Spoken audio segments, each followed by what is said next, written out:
जिसका घर कल्प वृक्ष के नीचे हो, वह भला दरिद्रता से उत्पन्न दुख को क्यों सहेगा। हे शशिभूषण, हे नाथ, हृदय में ऐसा विचार कर मेरी बुद्धि के भारी भ्रम को दूर कीजिए। हे प्रभु, जो परमार्थ तत्व ब्रह्म के ज्ञाता और वक्ता मुनि हैं, वे श्री रामचंद्र जी को अनादि ब्रह्म कहते हैं, और शेष सरस्वती, वेद और पुराण सभी श्री रघुनाथ जी का गुण गाते हैं। और हे कामदेव शत्रु, आप भी दिन रात आदर पूर्वक राम राम जपा करते हैं। ये राम वही अयोध्या के राजपुत्र हैं या अजन्मा, निर्गुण और अगोचर कोई और राम है।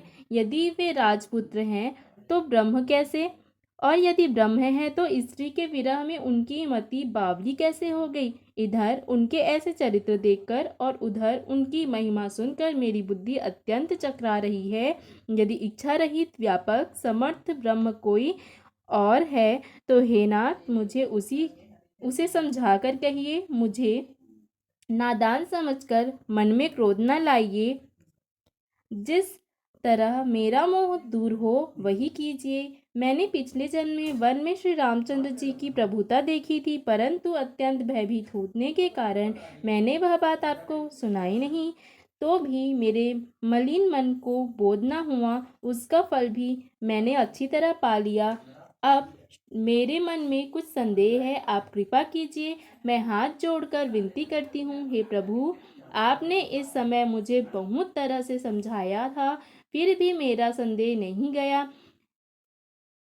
हे नाथ, यह सोचकर मुझ पर क्रोध न कीजिए। मुझे अब पहले जैसा मोह नहीं है।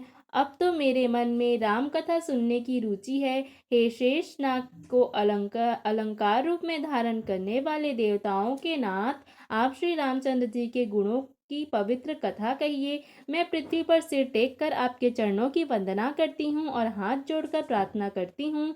आप वेदों के सिद्धांत को निचोड़कर श्री रघुनाथ जी का निर्मल यश वर्णन कीजिए। यद्यपि स्त्री होने के कारण मैं उसे सुनने की अधिकारिणी नहीं हूँ, तथापि मैं मन, वचन और कर्म से आपकी दासी हूँ। संत लोग जहाँ आर्त अधिकारी पाते हैं, वहाँ मूढ़ तत्व भी उससे नहीं छिपाते। हे देवताओं के स्वामी, मैं बहुत ही आर्त भाव दीनता से पूछती हूँ, आप मुझ पर दया करके श्री रघुनाथ जी की कथा कहिए। पहले तो वह कारण विचार कर बतलाइए जिससे निर्गुण ब्रह्म सगुण रूप धारण करता है। फिर हे प्रभु, श्री रामचंद्र जी के अवतार की कथा कहिए तथा उनका उदार बाल चरित्र कहिए। फिर जिस प्रकार उन्होंने श्री जानकी जी से विवाह किया वह कथा कहिए, और फिर यह भी बताइए कि उन्होंने जो राज्य छोड़ा वह किस दोष से। हे नाथ, फिर उन्होंने वन में रहकर जो अपार चरित्र किए तथा जिस तरह रावण को मारा वह कहिए। हे सुख स्वरूप शंकर, फिर आप उन सारी लीलाओं को कहिए जो उन्होंने राज्य सिंहासन पर बैठकर की थी। हे कृपाधाम, फिर वह अद्भुत चरित्र कहिए जो श्री रामचंद्र जी ने किया। वे रघुकुल शिरोमणि प्रजा सहित किस प्रकार अपने धाम को गए। हे प्रभु, फिर आप उस तत्व को समझा कर कहिए जिसकी अनुभूति में ज्ञानी मुनिगण सदा मग्न रहते हैं, और फिर भक्ति, ज्ञान, विज्ञान और वैराग्य का विभाग सहित वर्णन कीजिए। इसके सिवा श्री रामचंद्र जी और भी जो अनेक भेद छिपे भाव अथवा चरित्र हैं उनको कहिए। हे नाथ, आपका ज्ञान अत्यंत निर्मल है। हे प्रभु, जो बात मैंने ना भी पूछी हो, हे दयालु, उसे भी आप छिपा कर न रखिएगा। वेदों ने आपको तीनों लोकों का गुरु कहा है, दूसरे पामर जीव इस भेद को क्या जाने। पार्वती जी के सहज, सुंदर और छल रहित प्रश्न सुनकर शिव जी के मन को बहुत अच्छे लगे। श्री महादेव जी के हृदय में सारे रामचरित्र आ गए।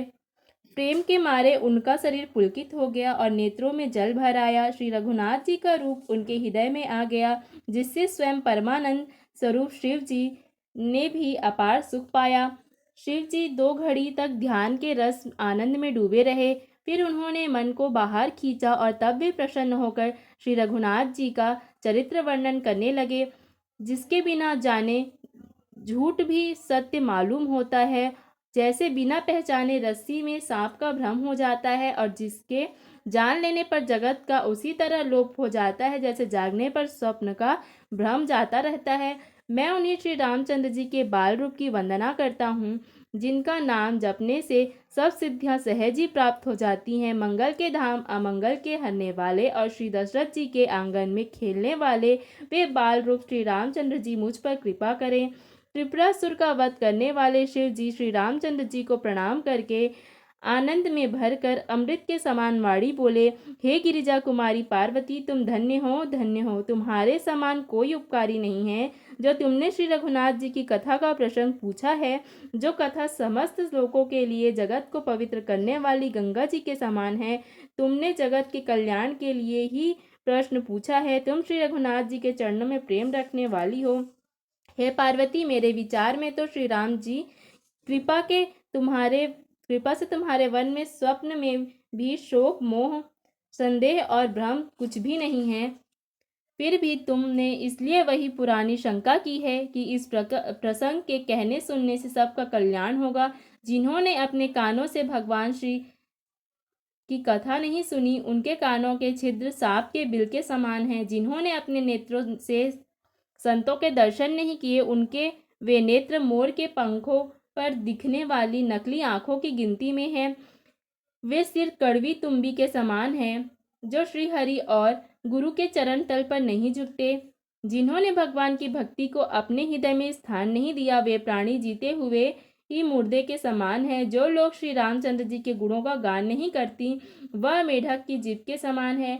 वह हृदय वज्र के समान कड़ा और निष्ठुर है, जो भगवान के चरित्र सुनकर हर्षित नहीं होता है। पार्वती, श्री रामचंद्र जी की लीला सुनो। यह देवताओं का कल्याण करने वाली और दैत्यों को विशेष रूप से मोहित करने वाली है। श्री रामचंद्र जी की कथा कामधेनु के समान सेवा करने से सब सुखों को देने वाली है और सत्पुरुषों के समाज ही सब देवताओं के लोक हैं। ऐसा जानकर इसे कौन न सुनेगा।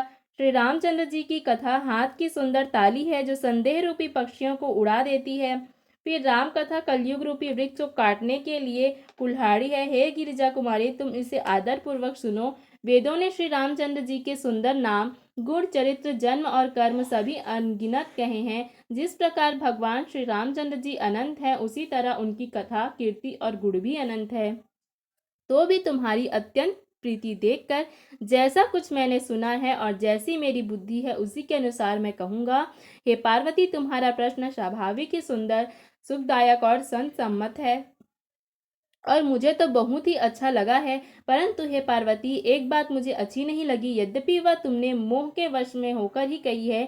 तुमने जो यह कहा है कि वे राम कोई और है, जिन्हें वेद गाते हैं और मुनिजन जिनका ध्यान करते हैं, जो मोह रूपी पिशाच के द्वारा ग्रस्त हैं, पाखंडी हैं, भगवान के चरणों से विमुख हैं और जो झूठ सच कुछ भी नहीं जानते, ऐसे अधम मनुष्य ही इस तरह कहते सुनते हैं। जो अज्ञानी, मूर्ख, अंधे और भाग्यहीन और जिनके मन रूपी दर्पण पर विषय रूपी कोई काई जमी हुई है, जो व्यभिचारी, छली और बड़े कुटिल हैं और जिन्होंने कभी स्वप्न में भी संत समाज के दर्शन नहीं किए और जिन्हें अपनी लाभ हानि नहीं सूझती, वे ही ऐसे वेद विरुद्ध बातें कहा करते हैं। जिनका हृदय रूपी दर्पण मैला है और जो आंखों से हीन है, वे बेचारे श्री रामचंद्र जी का रूप कैसे देखें। जिनको निर्गुण सगुण का कुछ भी विवेक नहीं है और जो अनेक मनगढ़ंत बातें बका करते हैं, जो श्रीहरि की माया के वश में होकर जगत में जन्म मृत्यु के चक्कर में भ्रमरते फिरते हैं, उनके लिए कुछ भी कह डालना असंभव नहीं है। जिन्हें वायु का रोग हो गया है, जो भूत के वशीभूत हो गए हैं और जो नशे में चूर है, ऐसे लोग विचार कर वचन नहीं बोलते। जिन्होंने महामोह रूपी मदिरा पी रखी है, उनके कहने पर कान न देना चाहिए। अपने हृदय में ऐसा विचार कर संदेह छोड़ दो और श्री रामचंद्र जी के चरणों को भजो। हे पार्वती, भ्रम रूपी अंधकार के नाश करने के लिए सूर्य की किरणों के समान मेरे वचनों को सुनो। सगुण और निर्गुण में कुछ भी भेद नहीं है। मुनि, पुराण, पंडित और वेद सभी ऐसा कहते हैं। जो निर्गुण, अरूप, निराकार, अलग, अव्यक्त और अजन्मा है, वही भक्तों के स्नेह वश सगुण हो जाता है। जो निर्गुण है, वही सगुण कैसे है? जैसे जल और ओले में भेद नहीं है, दोनों जल ही हैं, ऐसे ही निर्गुण और सगुण एक ही है, जिसका नाम भ्रम रूपी अंधकार के मिटाने के लिए सूर्य है। उसके लिए मोह का प्रसंग भी कैसे कहा जा सकता है। श्री रामचंद्र जी सच्चिदानंद स्वरूप सूर्य है, वहाँ मोह रूपी रात्रि का लवलेश भी नहीं है। वे भगवान से ही प्रकाश वे स्वभाव से ही प्रकाश रूप और भगवान है। वहाँ तो विज्ञान रूपी प्रातःकाल भी नहीं होता। अज्ञान रूपी रात्रि हो तब तो विज्ञान रूपी प्रातःकाल हो। भगवान तो नित्य ज्ञान स्वरूप हैं। हर्ष, शोक, ज्ञान, अज्ञान, अहंता और अभिमान ये सब जीव के धर्म हैं। श्री रामचंद्र जी तो व्यापक ब्रह्म परमानंद स्वरूप परात्पर प्रभु और पुराण पुरुष हैं।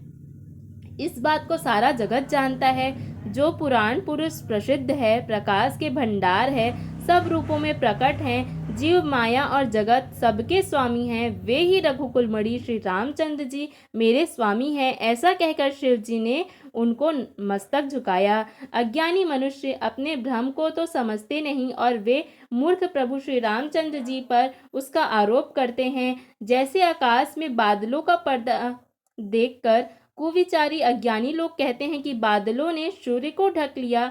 जो मनुष्य आंख में उंगली लगाकर देखता है उसके लिए तो दो चंद्रमा प्रकट ही हैं।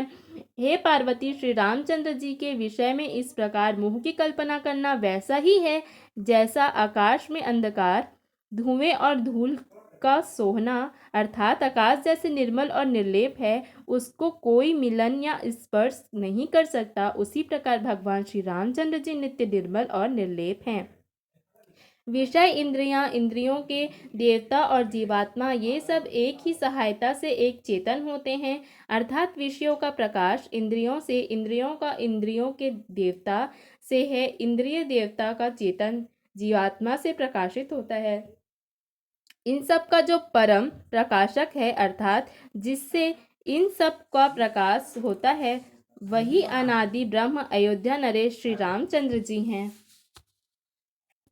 यह जगत प्रकाश्य है और श्री रामचंद्र जी इसके प्रकाशक हैं। वे माया के स्वामी और ज्ञान तथा गुणों के धाम हैं, जिनकी सत्ता से मोह की सहायता पाकर जड़ माया भी सत्य सी भाषित होती है।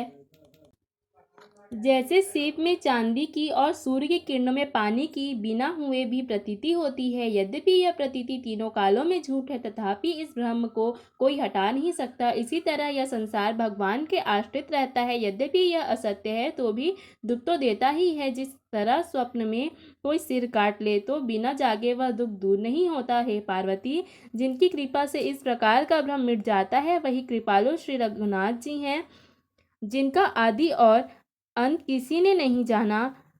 वेदों ने अपनी बुद्धि से अनुमान करके इस प्रकार गाया है।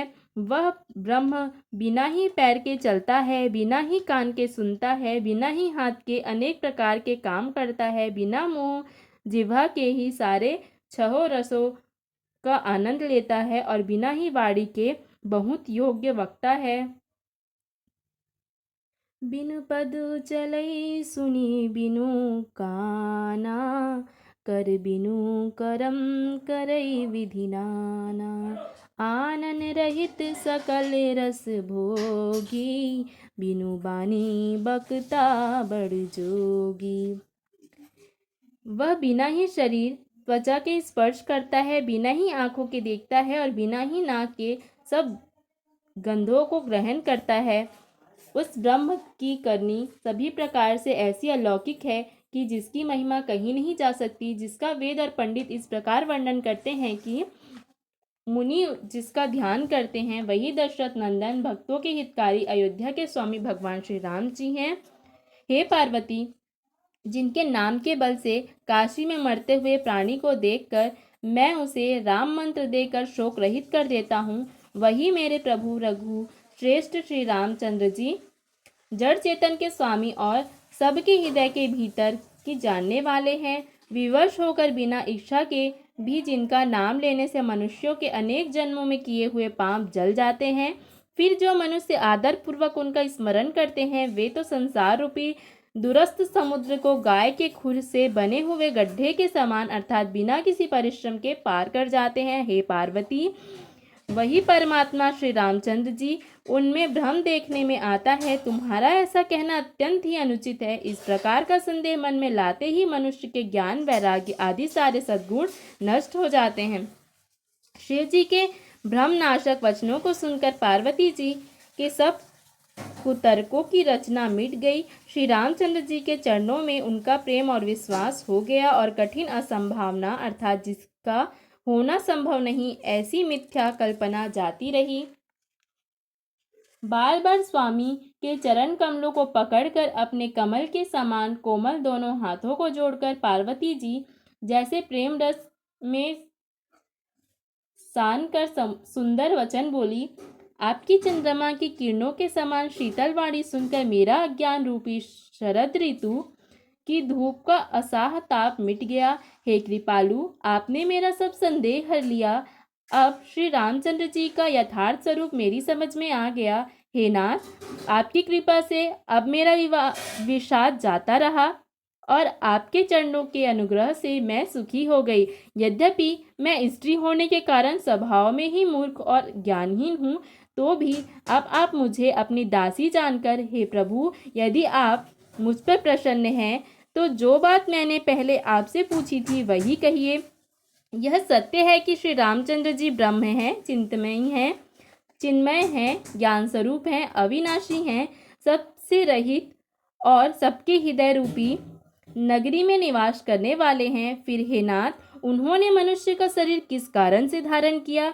हे धर्म की ध्वजा धारण करने वाले प्रभु, यह मुझे समझाकर कहिए। पार्वती के अत्यंत कोमल वचन सुनकर और श्री रामचंद्र जी की कथा में उनका विशुद्ध प्रेम देखकर तब कामदेव के शत्रु स्वाभाविक ही सुजान कृपा निधान शिव जी मन में बहुत ही हर्षित हुए और बहुत प्रकार से पार्वती की बड़ाई करके फिर बोले। हे पार्वती, निर्मल रामचरितमानस की वह मंगलमयी कथा सुनो जिसे काकभीषुंडी ने विस्तार से कहा और पक्षियों के राजा गरुड़ जी ने सुना था। वह श्रेष्ठ संवाद जिस प्रकार हुआ वह मैं आगे कहूँगा। अभी तुम श्री रामचंद्र जी के अवतार का परम सुंदर और पवित्र पापनाशक चरित्र सुनो। श्री हरि के गुण, नाम, कथा और रूप सभी अपार, अगणित और असीम हैं। फिर भी हे पार्वती, मैं अपनी बुद्धि के अनुसार कहता हूँ, तुम आदर पूर्वक सुनो। हे पार्वती सुनो, वेद शास्त्रों ने श्री हरि के सुंदर, विस्तृत और निर्मल चरित्रों का गुणगान किया है। हरि का अवतार जिस कारण से होता है वह कारण बस यही है, ऐसा नहीं कहा जा सकता। अनेक कारण हो सकते हैं और ऐसे भी हो सकते हैं जिन्हें कोई जान नहीं सकता। हे सयानी सुनो, हमारा मत तो यह है कि बुद्धि, मन और वाणी से श्री रामचंद्र जी की तर्कना नहीं की जा सकती। तथापि संत मुनि, वेद और पुराण अपनी अपनी बुद्धि के अनुसार जैसा कुछ कहते हैं और जैसा कुछ मेरी समझ में आता है, हे सुमुखी, वही कारण मैं तुमको सुनाता हूँ। जब जब धर्म का ह्रास होता है और नीच अभिमानी राक्षस बढ़ जाते हैं और वे ऐसा अन्याय करते हैं कि जिसका वर्णन नहीं हो सकता, तथा ब्राह्मण, गौ, देवता और पृथ्वी कष्ट पाते हैं, तब तब वे कृपा निधान प्रभु भांति भांति के दिव्य शरीर धारण कर सज्जनों की पीड़ा हरते हैं। वे असुरों को मारकर देवताओं को स्थापित करते हैं, अपने श्वास रूप वेदों की मर्यादा की रक्षा करते हैं और जगत में अपना निर्मल यश फैलाते हैं। श्री रामचंद्र जी के अवतार का यह कारण है। उसी यश को गा गाकर भक्तजन भव सागर से तर जाते हैं। कृपा सागर भगवान भक्तों के हित के लिए शरीर धारण करते हैं। श्री रामचंद्र जी के जन्म लेने के अनेक कारण हैं जो एक से बढ़कर एक विचित्र हैं। हे सुंदर बुद्धि वाली भवानी, मैं उनको एक दो जन्मों का विस्तार से वर्णन करता हूँ, तुम सावधान होकर सुनो। श्री हरि के जय और विजय दो प्यारे द्वारपाल हैं जिनकी सब कोई जानते हैं। उन दोनों भाइयों ने ब्राह्मण सनकादि के शाप से असुरों का तामसी शरीर पाया। एक का नाम था हिरण्यकश्यपु और दूसरे का नाम हिरण्याक्ष। वे देवराज इंद्र के गर्व को छुड़ाने वाले सारे जगत में प्रसिद्ध हुए। वे युद्ध में विजय पाने वाले विख्यात वीर थे। इनमें से एक हिरण्याक्ष को भगवान ने वराह का शरीर धारण करके मारा। फिर दूसरे हिरण्यकश्यपु को नरसिंह रूप में धारण करके वध किया और अपने भक्त प्रहलाद का सुंदर यश फैलाया। वे ही जाकर देवताओं को जीतने वाले तथा बड़े योद्धा रावण और कुंभकर्ण नामक बड़े बलवान और महावीर राक्षस हुए, जिन्हें सारा जगत जानता है। भगवान के द्वारा मारे जाने पर भी वे इसलिए मुक्त नहीं हुए कि ब्राह्मण के वचन का प्रमाण 3 जन्म के लिए था। अतः एक बार उनके कल्याण के लिए भक्त प्रेमी भगवान ने फिर अवतार लिया। वहां उस अवतार में कश्यप और अदिति उनके माता पिता हुए, जो दशरथ और कौशल्या के नाम से प्रसिद्ध थे। एक कल्प में इस प्रकार अवतार लेकर उन्होंने संसार में पवित्र लीलाएं की। एक कल्प में सब देवताओं को जलंधर दैत्य से युद्ध में हार जाने के कारण दुखी देखकर शिव जी ने उसके साथ बड़ा घोर युद्ध किया, पर वह महाबली दैत्य मारे नहीं मरता था। उस दैत्य राज की स्त्री परम सती बड़ी ही पतिव्रता थी। उसी के प्रताप से त्रिपुरासुर का विनाश करने वाले शिव जी भी उस दैत्य को नहीं जीत सके। प्रभु ने छल से उस स्त्री का व्रत भंग कर देवताओं का काम किया। जब उस स्त्री ने यह भेद जाना, तब उसने क्रोध करके भगवान को शाप दिया।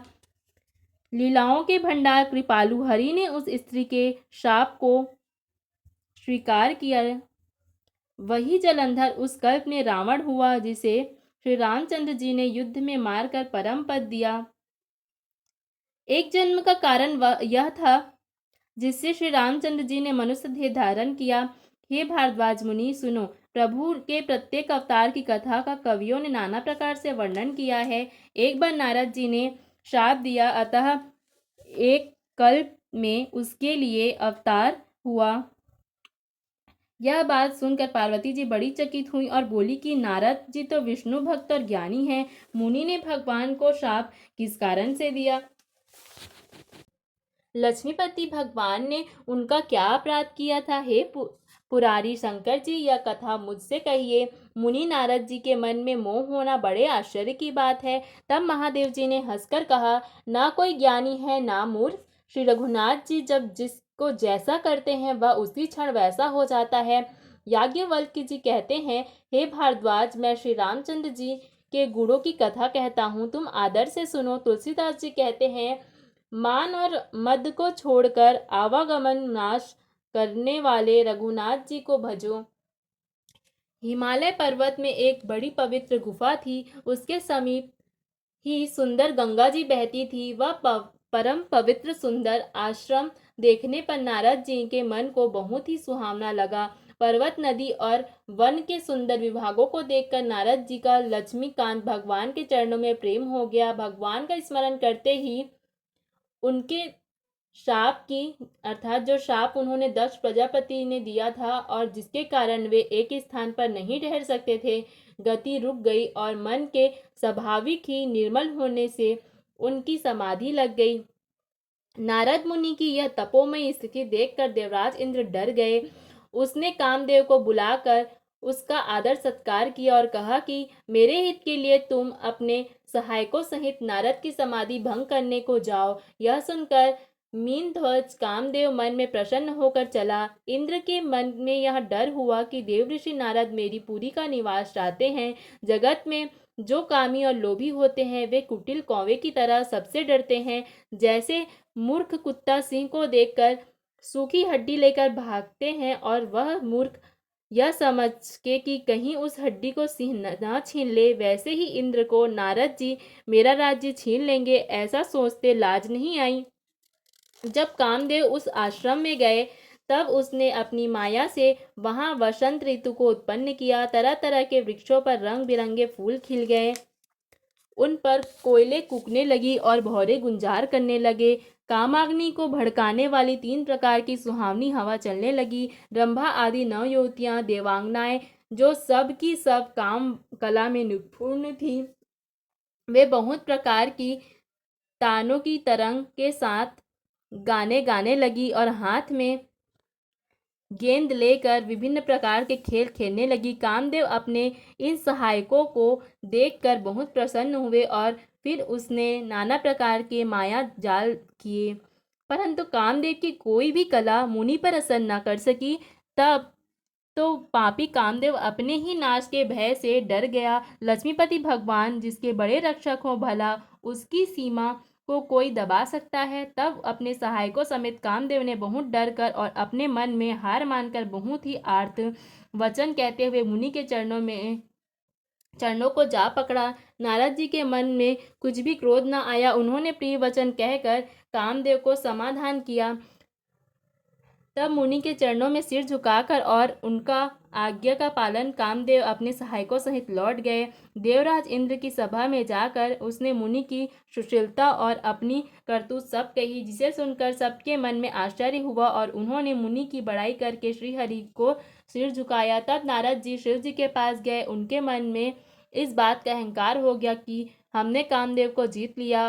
उन्होंने कामदेव के चरित्र शिव जी को सुनाए और महादेव जी ने उनको अपना अत्यंत प्रिय जानकर शिक्षा दी। हे मुनि, मैं तुमसे बार बार विनती करता हूँ कि जिस तरह यह कथा तुमने मुझे सुनाई है उसी तरह भगवान श्री हरि को कभी मत सुनाना। चर्चा भी चले तब भी इसको छुपा जाना। यद्यपि शिव जी ने यह हित की शिक्षा दी, परंतु नारद जी को यह अच्छी न लगी। हे भारद्वाज, अब कौतुक देखो, हरि की इच्छा बड़ी बलवान है। श्री रामचंद्र जी जो करना चाहते हैं वही होता है। ऐसा कोई नहीं है जो उसके विरुद्ध कर सके।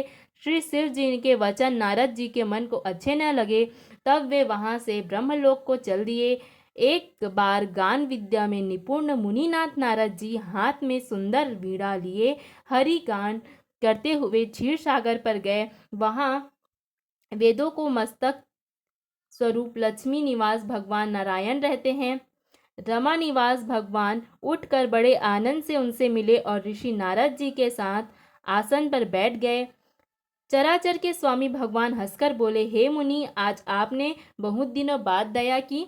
यद्यपि श्री शिव जी ने उन्हें पहले से ही बरज रखा था, तो भी नारद जी ने कामदेव का सारा चरित्र भगवान को कह सुनाया। श्री रघुनाथ जी की माया बड़ी ही प्रबल है। जगत में ऐसा कौन जन्मा है जिसे वह मोहित ना कर दे। भगवान रूखा मुंह करके कोमल वचन बोले, हे मुनिराज, आपका स्मरण करने से दूसरों के मोह, काम, मद और अभिमान मिट जाते हैं। हे मुनि सुनिए, मोह तो उसके मन में होता है जिसके हृदय में ज्ञान वैराग्य नहीं है।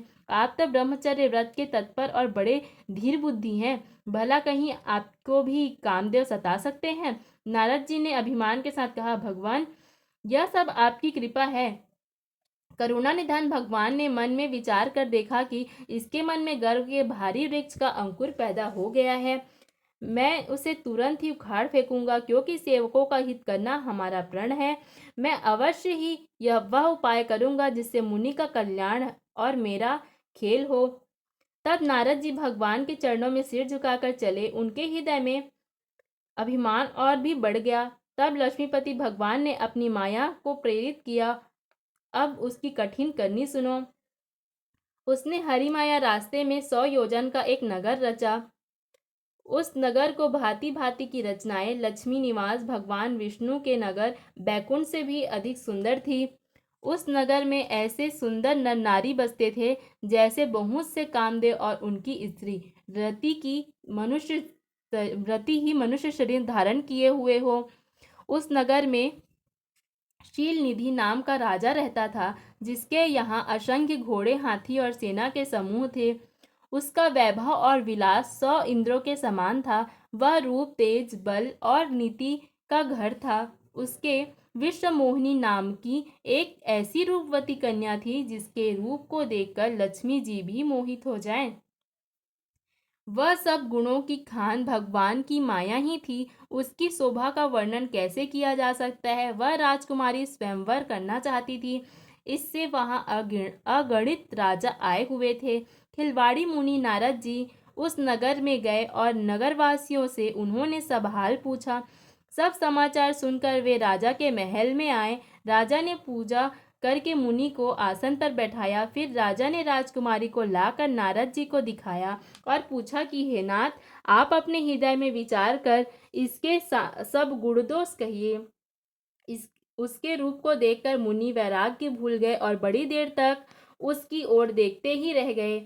उसके लक्षण देखकर मुनि अपने आप को भी भूल गए और हृदय में हर्षित हुए, पर प्रकट रूप से उन लक्षणों को नहीं कहा। जो इसे ब्याहेगा वह अमर हो जाएगा और रणभूमि में कोई इसे जीत न सकेगा। यह शील निधि की कन्या जिसको वरेगी वह सब चर अचर जीव उसकी सेवा करेंगे। सब लक्षणों को विचार कर मुनि ने अपने हृदय में रख लिया और राजा से कुछ अपनी ओर से बनाकर कह दिया। राजा से लड़की के सुलक्षण कहकर नारद जी चल दिए, पर उनके मन में यह चिंता थी कि मैं जाकर सोच विचार कर अब वही उपाय करूं जिससे वह कन्या मुझे ही वरे। इस समय जब तब से कुछ तो होगा नहीं। वे हे विधाता, मुझे यह कन्या किस तरह मिलेगी? इस समय तो बड़ी भारी शोभा और विशाल रूप चाहिए, जिसे देखकर राजकुमारी मुझ पर रिझ जाए और तब जयमाल मेरे गले में डाल दे। भगवान से सुंदरता मांगू, पर भाई उनके पास जाने में तो बहुत देर हो जाएगी, किंतु श्रीहरि के समान मेरा हितु भी कोई नहीं है, इसलिए इस समय वे ही मेरे सहायक हैं। उस समय नारद जी ने भगवान की बहुत प्रकार से विनती की, तब लीला में कृपालु प्रभु वहीं प्रकट हो गए। स्वामी को देखकर नारद जी के नेत्र शीतल हो गए और वे मन में बड़े ही हर्षित हुए कि अब तो काम बन ही जाएगा। नारद जी ने बहुत आर्त दीन होकर सब कथा कह सुनाई और प्रार्थना की कि कृपा कीजिए और कृपा करके मेरे सहायक बनिए। हे प्रभु, आप अपना रूप मुझे को दीजिए और किसी प्रकार मैं उसको राजकन्या को नहीं पा सकता। हे नाथ, जिस तरह मेरा हित हो आप वही शीघ्र कीजिए। मैं आपका दास हूँ। अपनी माया का विशाल बल देख दीन दयालु भगवान मन ही मन हंसकर बोले, हे नारद जी सुनो, जिस प्रकार आपका परम हित होगा हम वही करेंगे, दूसरा कुछ नहीं। हमारा वचन असत्य नहीं होता। हे योगी मुनि सुनिए, रोग से व्याकुल रोगी कुपथ्य मांगे तो वैद्य उसे नहीं देता, उसी प्रकार मैंने भी तुम्हारा हित करने की ठान ली है। ऐसा कहकर भगवान अंतर ध्यान हो गए। भगवान की माया के वशीभूत हुए मुनि ऐसे मूढ़ हो गए कि वे भगवान को स्पष्ट वाणी को भी समझ न सके। ऋषिराज नारद जी तुरंत वहां गए जहां स्वयंवर की भूमि बनाई गई थी। राजा लोग खूब सज धज कर समाज सहित अपने अपने आसन पर बैठे थे। मुनि नारद मन ही मन प्रसन्न हो गए कि मेरा रूप बड़ा सुंदर है, मुझे छोड़ कन्या भूल कर भी दूसरे को न वरेगी। कृपानिधान भगवान ने मुनि के कल्याण के लिए उन्हें ऐसा कुरूप बना दिया कि जिसका वर्णन नहीं हो सकता, पर यह चरित्र कोई भी जान न सका। सब ने उन्हें नारद ही जानकर प्रणाम किया। वहां दो शिव जी के गण भी थे। वे सब भेद जानते थे और ब्राह्मण का वेश बनाकर सारी लीला देखते फिरते थे। वे भी बड़े मौजी थे। नारद जी अपने में रूप का बड़ा ही अभिमान लेकर जिस समाज पंक्ति में जाकर बैठे थे, ये शिव जी के दोनों गण भी वहीं बैठ गए। ब्राह्मण के वेश में होने के कारण उनकी इस चाल को कोई जान न सका। वे नारद जी को सुना सुनाकर व्यंग वचन कहते थे। भगवान ने इनकी अच्छी सुंदरता दी है, इनकी शोभा देखकर राजकुमारी रिझ ही जाएगी और हरि वानर जानकर इन्हीं को खास तौर से वरेगी। नारद मुनि को मोह हो रहा था, क्योंकि उनका मन दूसरे के हाथ माया के वश में था। शिव जी के गण बहुत प्रसन्न होकर हंस रहे थे। यद्यपि मुनि उनकी अटपटी बातें सुन रहे थे, पर बुद्धि भ्रम में सनी होने के कारण वे बातों को समझ नहीं सके। उनकी बातों को वे अपनी प्रशंसा समझ रहे थे। इस विशेष चरित्र और किसी ने नहीं जाना। केवल राजकन्या ने नारद जी का वह रूप देखा। उनका बंदर सा मुंह और भयानक शरीर देखकर कन्या के हृदय में क्रोध उत्पन्न हो गया। तब राजकुमारी सखियों को साथ लेकर इस तरह चली जैसे राज हंसिनी चल रही है। वह अपने कमल जैसे हाथों से जयमाला लिए सब राजाओं को देखते हुए घूमने लगी। जिस तरफ नारद जी फूले बैठे थे उस तरफ उसने भूलकर भी नहीं ताका। नारद मुनि बार बार अचकते और छटपटाते हैं। उनकी दशा देखकर शिव जी के गण मुस्कुराते हैं। कृपालु भगवान भी राजा का शरीर धारण कर वहां जा पहुंचे। राजकुमारी ने हर्षित होकर उनके गले में जयमाला डाल दी। लक्ष्मी निवास भगवान दुल्हन को ले गए। सारी राजमंडली निराश हो गई। मोह के कारण मुनि की बुद्धि नष्ट हो गई। इससे वे राजकुमारी को गई देख बहुत ही विकल हो गए, मानो गांठ से छूटकर मणि गिर गई हो। तब शिव जी के गणों ने मुस्कुराकर कहा, जाकर दर्पण में अपना मुंह तो देखिए। ऐसा कहकर वे दोनों बहुत भयभीत होकर भागे। मुनि ने जल में झांक कर अपना मुंह देखा। अपना रूप देखकर उनका क्रोध बहुत बढ़ गया। उन्होंने शिव जी के उन गणों को अत्यंत कठोर श्राप दिया, तुम दोनों कपटी और पापी, जाकर राक्षस हो जाओ। तुमने हमारी हंसी की, उसका फल चखो। अब फिर किसी मुनि की हंसी करना। मुनि ने फिर जल में देखा तो उन्हें अपना असली रूप प्राप्त हो गया। तब भी उन्हें संतोष नहीं हुआ। उनके ओंठ फड़क रहे थे और मन में क्रोध भरा था। तुरंत ही वे भगवान कमलापति के पास चले। मन में सोचते जाते थे, जाकर या तो शाप दूंगा या प्राण दे दूंगा। उन्होंने जगत में मेरी हंसी कराई। दैत्यों के शत्रु भगवान हरि उन्हें बीच रास्ते में ही मिल गए। साथ में लक्ष्मी जी और वही राजकुमारी थी। देवताओं के स्वामी भगवान के ने मीठी वाणी में कहा, हे मुनि, व्याकुल की तरह कहाँ चले। ये शब्द सुनते ही नारद को बड़ा क्रोध आया। माया के वशीभूत होने के कारण मन में चेत नहीं रहा। मुनि ने कहा, तुम दूसरों की संपदा नहीं देख सकते, तुम्हारे ईर्ष्या और कपट बहुत हैं। समुद्र मथते समय तुमने शिव जी को बावला बना दिया और देवताओं को प्रेरित करके उन्हें विष पान कराया। असुरों को मदिरा और शिव जी को विष देकर तुमने स्वयं लक्ष्मी और सुंदर कौस्तुभ मणि ले ली। तुम बड़े धोखेबाज और मतलबी हो, सदा कपट का व्यवहार करते हो। तुम परम स्वतंत्र हो, सिर पर तो कोई है नहीं। इससे जब जो मन में भाता है स्वच्छंदता से वही करते हो। भले को बुरा और बुरे को भला कर देते हो। हृदय में हर्ष विषाद कुछ भी नहीं लाते। सबको ठग ठग कर परख गए हो और अत्यंत निडर हो गए हो। इसी से ठगने के काम में मन में सदा उत्साह रहता है। शुभ अशुभ कर्म तुम्हें बाधा नहीं देते। अब तक तुमको किसी ने ठीक नहीं किया था, अब कि तुमने अच्छा घर बना लिया, मेरे जैसे जबरदस्त आदमी से छेड़खानी की है, अतः अपने किए का फल अवश्य पाओगे। जिस शरीर को धारण करके तुमने मुझे ठगा है, तुम भी वही शरीर धारण करो, यह मेरा शाप है। तुमने हमारा रूप बंदर जैसा बना दिया था, इससे बंदर ही तुम्हारी सहायता करेंगे। मैं जिस स्त्री को चाहता था उससे मेरा वियोग करा दिया। तुमने मेरा बड़ा अहित किया है, इससे तुम भी स्त्री के वियोग में दुखी होगे। शाप को सिर पर चढ़ाकर हृदय में हर्षित होकर प्रभु ने नारद जी से बहुत विनती की और कृपा निधान भगवान ने अपनी माया की प्रबलता छीन ली। जब भगवान ने अपनी माया को हटा लिया तब वहां न लक्ष्मी जी रही और न ही राजकुमारी। तब मुनि ने अत्यंत भयभीत होकर श्रीहरि के चरण पकड़ लिए और कहा, हे शरणागत के दुखों को दूर करने वाले, मेरी रक्षा कीजिए। हे कृपालु, मेरा शाप मिथ्या हो जाए। तब दिनों पर दया करने वाले भगवान ने कहा, यह सब मेरी ही इच्छा से हुआ है। मुनि ने कहा, मैंने आपको अनेक खोटे वचन कहे हैं, मेरा पाप कैसे मिटेगा। भगवान ने कहा, जाकर शंकर जी के सत नाम का जप करो, इससे हृदय में तुरंत शांति मिलेगी। शिव जी के समान मुझे कोई प्रिय नहीं है, इस विश्वास को भूलकर भी ना छोड़ना। हे मुनि, पुरारी शिव जी जिस पर कृपा नहीं करते वह मेरी भक्ति नहीं पाता। हृदय में ऐसा निश्चय करके जाकर पृथ्वी पर विचरण करो। अब मेरी माया तुम्हारे निकट नहीं आएगी।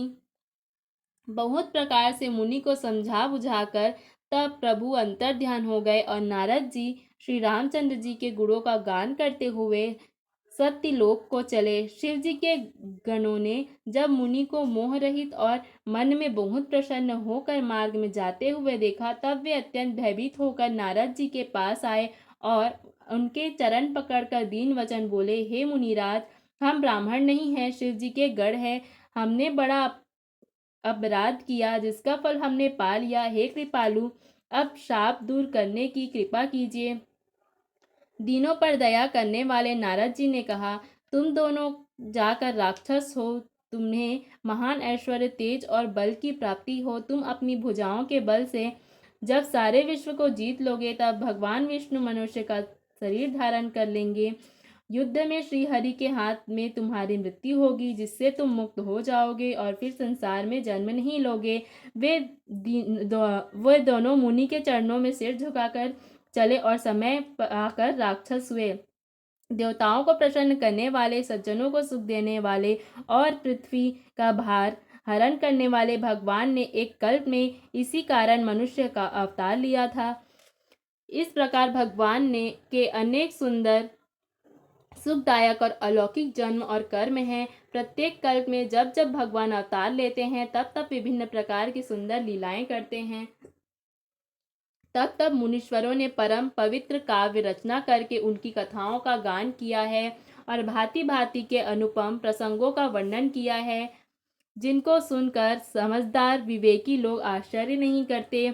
श्री हरि अनंत है, उनका कोई पार नहीं पा सकता और उनकी कथा भी अनंत है। सब संत लोग उसे बहुत प्रकार से कहते सुनते हैं। श्री रामचंद्र जी के सुंदर चरित्र करोड़ों कल्प में भी गाए नहीं जा सकते। हे पार्वती, मैंने यह कथा के लिए इस प्रसंग को कहा कि ज्ञानी मुनि भी भगवान की माया से मोहित हो जाते हैं। प्रभु कौतकी लीलामय हैं और शरणागत का हित करने वाले हैं। वे सेवा करने में बहुत सुलभ और सब दुखों को हरने वाले हैं। देवता, मनुष्य और मुनियों में ऐसा कोई नहीं है जिसे भगवान की महान बलवती माया मोहित न कर दे। मन में ऐसा विचार कर उस महामाया के स्वामी प्रेरक श्री भगवान का भजन करना चाहिए। हे गिरिजा कुमारी, अब भगवान के अवतार का वह दूसरा कारण सुनो। मैं उसकी विचित्र कथा विस्तार करके कहता हूँ, जिस कारण से जन्म रहित, निर्गुण और रूप रहित सच्चिदानंद ब्रह्म अयोध्यापुरी में के राजा हुए। जिन प्रभु श्री रामचंद्र जी को तुमने भाई लक्ष्मण जी के साथ मुनियों जैसा वेश धारण किए हुए वन में विचरण करते देखा था, और हे भवानी, जिनके चरित्र देखकर सती के शरीर में तुम ऐसी बावली हो गई थी कि अब भी तुम्हारे उस बावलेपन की छाया नहीं मिटती, उन्हीं के भ्रम रूपी रोग के कारण हरने वाले चरित्र सुनो। उस अवतार में भगवान ने जो जो लीला की, वह सब मैं अपनी बुद्धि के अनुसार तुम्हें कहूँगा। याज्ञवल्क जी ने कहा, हे भारद्वाज, शंकर जी के वचन सुनकर पार्वती जी सकुचाकर प्रेम सहित मुस्कुराई। फिर वृषकेतु शिव जी जिस कारण से भगवान का वह अवतार हुआ था, उसका वर्णन करने लगे। हे मुनीश्वर भारद्वाज, मैं वह सब तुमसे कहता हूँ, मन लगाकर सुनो। श्री रामचंद्र जी की कथा कलयुग के पापों को हरने वाली, कल्याण करने वाली और बड़ी सुंदर है। स्वयंभू मनु और उनकी पत्नी सतरूपा, जिनसे मनुष्यों की यह अनुपम सृष्टि हुई है, इन दोनों पति पत्नी के धर्म और आचरण बहुत अच्छे थे। आज भी वेद जिनकी मर्यादा का गुणगान करते हैं। राजा उत्तानपाद उनके पुत्र थे, जिनके पुत्र प्रसिद्ध हरि भक्त ध्रुव जी हुए। उन मनु जी के छोटे लड़के का नाम प्रियव्रत था, जिसकी प्रशंसा वेद और पुराण करते हैं। पुनः देवहूति उनकी कन्या थी, जो कर्दम मुनि की प्यारी पत्नी हुई, और जिन्होंने आदिदेव और दीनों पर दया करने वाले समर्थ एवं कृपालु भगवान कपिल को गर्भ में धारण किया। तत्वों का विचार करने में अत्यंत निर्गुण जिन कपिल भगवान ने सांख्य शास्त्र का प्रकट रूप में वर्णन किया था, उन स्वयंभू मनु जी ने बहुत समय तक राज्य किया और सब प्रकार से भगवान की आज्ञा रूप शास्त्रों की मर्यादा का पालन किया। घर में रहते बुढ़ापा आ गया, परंतु विषयों से वैराग्य नहीं होता। इस बात को सोचकर उनके मन में बड़ा दुख हुआ कि श्रीहरि की भक्ति बिना जन्म यूं ही चला गया। तब मनु जी ने अपने पुत्र को जबरदस्ती राज्य देकर स्वयं पत्नी सहित वन को गमन किया। अत्यंत पवित्र और साधकों को सिद्ध देने वाले तीर्थों में श्रेष्ठ नैमिषारण्य प्रसिद्ध है। वहाँ मुनियों और सिद्धों के समूह बसते हैं। राजा मनु हृदय में हर्षित होकर वहां चले। वे धीर बुद्धि वाले राजा रानी मार्ग में जाते हुए ऐसे सुशोभित हो रहे हैं, जैसे ज्ञान और भक्ति की ही शरीर धारण किए हुए जा रहे हैं। वे गोमती के किनारे जा पहुंचे। हर्षित होकर उन्होंने निर्मल जल में स्नान किया। उनको धर्म धुरंधर राजश्री जानकर सिद्ध और ज्ञानी मुनि उनसे मिलने आए। जहाँ जहाँ सुंदर सुंदर तीर्थ थे, मुनियों ने आदरपूर्वक सभी तीर्थ उनको करा दिए। उनका शरीर दुर्बल हो गया था। वे मुनियों जैसे वस्त्र धारण करते थे और संतों के समाज में नित्य पुराण सुनते थे।